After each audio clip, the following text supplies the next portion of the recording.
एक छोटे गांव में मोहन नाम के एक लड़का रहिस। वो जन्म ले गूंगा रहिस। गांव के लड़का मन होकर मजाक उड़ाते। अरे ये तो बोल नहीं सके। मोहन चुपचाप कोंटा में बैठ जाते, आंखी में आंसू भर जाते।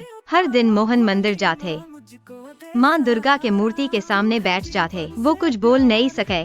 फिर मन में कही थे, मैया मोर मन के बात समझ ले हो। होकर आँखी ले आंसू गिरत रही थे। एक दिन जोरदार बारिश होवत रहे, सबो झन घर मन रहेन। फिर मोहन मंदिर पहुँच गए। भींजत भींजत वो मैया के सामने बैठ के हाथ जोड़ दिस। ओकर कपड़ा गीला, शरीर कांपत। फिर भरोसा अडिग रहिस। मंदिर में दिया टिमटिमात रहीस। मोहन आँख बंद करके रोवत रोवत मैया ला याद करत रहीस। पूरा माहौल शांत, बस आंसू और श्रद्धा। अचानक मंदिर में तेज प्रकाश फैल गए। घंटी अपने आप बजना शुरू हो गए और उजाला में मां दुर्गा प्रकट हो गए। मैया धीरे ले मोहन के सिर में हाथ रखिस। बेटा तोर दर्द मैं जानतो, तोर भक्ति सच्चा हवय। ओही समय मोहन के अंदर एक कंपन होइस। अचानक पहली बार ओकर मुंह ले आवाज निकलिस, मैया। मोहन खुद चौंक के वो रो रो के कहिस, मैया मैं बोलत हम। मैया मुस्कुरा के गायब हो गए।